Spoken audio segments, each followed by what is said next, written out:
One of the most researched supplements in the world is still surrounded by some of the biggest myths in fitness. People say creatine is a steroid. People say it damages your kidneys. People say it causes baldness, dehydration, bloating, cramps, and fat gain. All sorts of things. But when you actually look at the research, most of that just does not hold up. What's up everyone? My name is Nicholas, and if you want help building muscle, losing fat, getting stronger, and following a real plan that fits your life, check out my online coaching services in the link in the description down below. I help people stop guessing and start making actual progress. Now, let's talk about creatine. Creatine is one of those supplements that gets talked about a lot, but understood by very few people. And that's strange because it is also one of the most studied supplements ever. We're not talking about a trendy product that appeared last month on social media. We're talking about something that has been researched for decades across athletes, active people, older adults, and even some clinical populations. And the interesting thing is that the science keeps pointing in the same direction. Creatine works, and it is generally safe when used correctly in healthy people. So what actually is creatine? Creatine is a natural compound your body already makes, and you also get some of it from food, especially from meat and fish. Its main role is to help your muscles produce energy faster during short, intense efforts. That means hard sets in the gym, sprinting, repeated bursts of power, and any training where you need quick force output. So in plain English, creatine helps you train harder, recover a little better, and possibly get more from the work you're already doing. That is why creatine is so popular. It's not magic and it does not do the work for you, but it gives your body a better energy system to use during demanding exercise. And when training quality improves, results usually improve too. That is the real value of creatine. Not hype, not fantasy, just a very practical performance tool. Now let's start with one of the biggest myths: water retention. A lot of people hear that creatine causes water retention and immediately assume that means it is bad or that it makes you look soft. But that is so simplistic. Creatine can increase water content inside the muscle, especially early on. And that is one reason people may notice scale weight go up when they start taking it. But that does not automatically mean something negative is happening. In many cases, it is part of the normal way creatine works inside the muscle cell. And this matters because people often confuse temporary weight change with actual fat gain or poor body composition. Those are not the same thing. The evidence does not show that creatine just makes you bloated forever or that it ruins your physique. In fact, studies show that creatine can support muscle gain and training performance over time, which is exactly why so many people use it in the first place. So if somebody tells you creatine just makes you hold water, the correct response is sometimes it can increase body water early on, but that is not the whole story, and it is not the reason to avoid it. Now let's address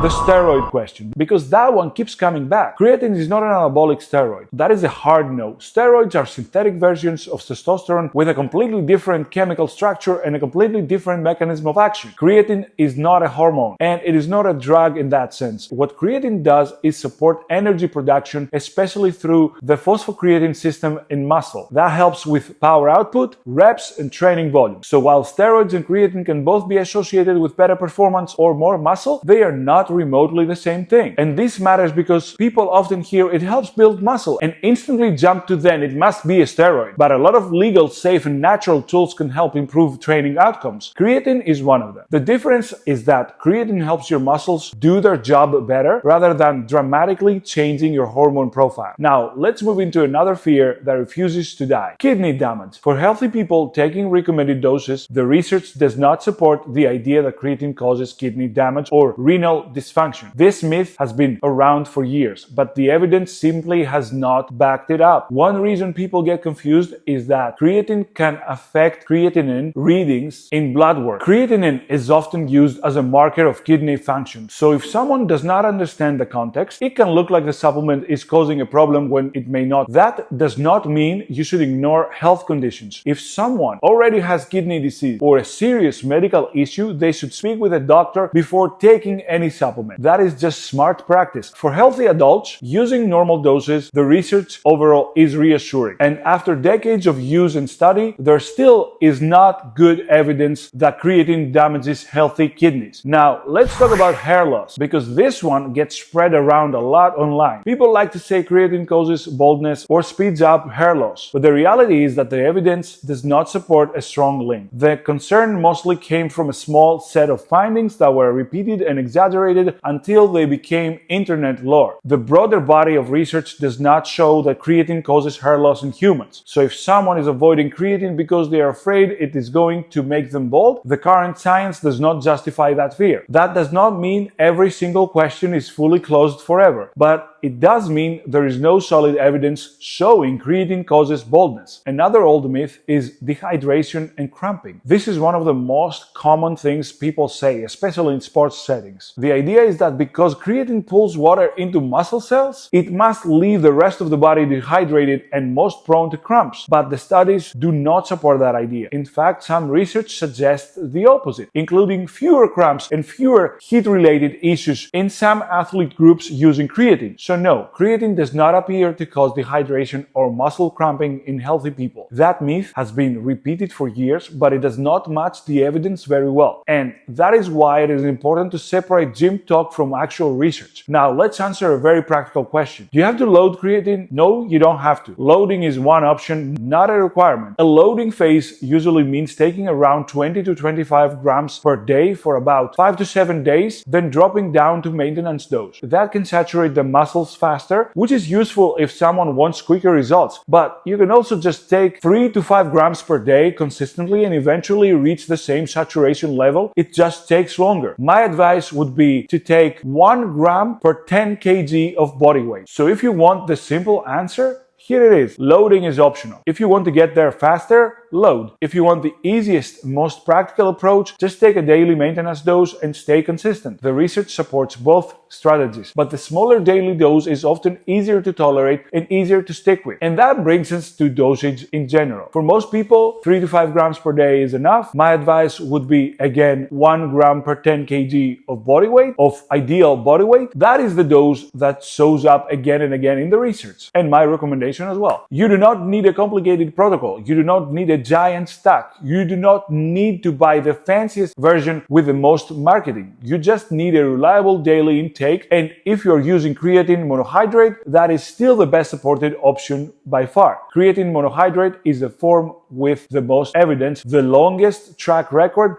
and the best balance of effectiveness, safety, and cost. A lot of newer forms get marketed as superior, but the research does not show them clearly outperforming creatine monohydrate in a meaningful way. So if somebody asks, what should I buy? The answer is simple: creatine monohydrate. Now let's talk about what creatine actually helps with in real life. Creatine is most famous for supporting high intensity performance. That includes weight training, sprinting, explosive work, repeated hard efforts, and sports that rely on power output. But it is not only useful for one type of athlete. The research suggests benefits can extend beyond pure strength and power. Creatine may also help with recovery, training tolerance, and maintaining performance across a wide range of activity types. That matters because people often pigeonhole creatine as just a bodybuilder supplement. It is not. It can be useful for anyone who trains hard, and in some cases it may be useful even outside of sport. Now let's shift to older adults. This is one of the most interesting areas of creatine research. As people age, muscle mass, strength, and physical function tend to decline. That can affect everything from daily movement to independence to fall risk. Creatine, especially when combined with resistance training, may help support muscle mass, strength, and function in older adults. And that combination is important. Creatine works best when it is paired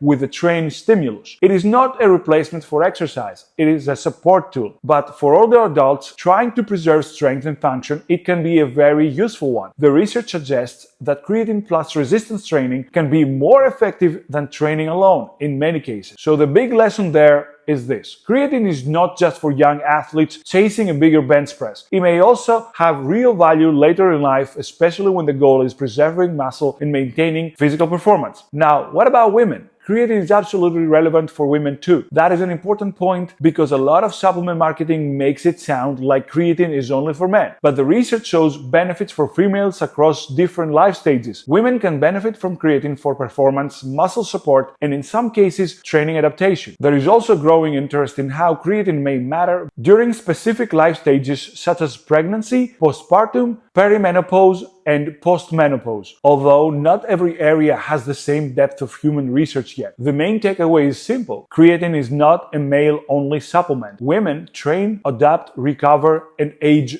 too. And creatine can be a useful tool in that process as well. Now let's clear up another concern: fat gain. Creatine does not increase fat mass. That is the key point. People often see the scale move and think they gained fat, but that is not what the research shows. That is not the case at all. If body weight goes up, it is usually related to water and lean mass changes, not fat gain. In fact, in some studies, creatine combined with resistance training has been associated with better body composition outcomes over time. So if you start creatine and the scale jumps up a little, do not panic. That does not mean you're getting fatter. It means you need to look at the bigger picture: training, measurement, strength, and how your body actually looks and performs. Now let's talk about one more thing people overcomplicate: the best form of creatine. Creatine monohydrate is still the best choice. It is the most studied, the most reliable, and the most practical. A lot of other forms are sold with big claims, but the evidence does not show they are clearly better than monohydrate. Some of them contain less actual creatine per gram, and some are more about marketing than results. Creatine monohydrate, on the other hand, has the evidence, the consistency, and the cost advantage. So if you want the most straightforward answer, buy creatine monohydrate. Take it consistently and stop worrying about the noise. Now, I want to bring this all together. Creatine is one of the few supplements that actually deserves the reputation it has. Not because of the hype, but because of the evidence. It can improve performance, support muscle gain, help with recovery, and benefit from younger and older people when used appropriately. It is generally well tolerated at recommended doses, and the biggest myths surrounding it do not hold up well under scientific scrutiny. It is not a steroid. It does not appear to damage healthy kidneys at normal doses. It does not cause hair loss based on the current evidence. It does not meaningfully increase fat mass. It does not automatically dehydrate you or cause cramping, and you do not need a loading phase to benefit from it. So when people ask whether creatine is worth it, the answer is pretty simple. If your goal is to train better, recover better, and support strength and muscle over time, creatine is one of the smartest supplements you can use. It is affordable, it is effective, and it is backed by a huge amount of research. And if you want help putting together a training and nutrition plan that actually matches your goals, my online coaching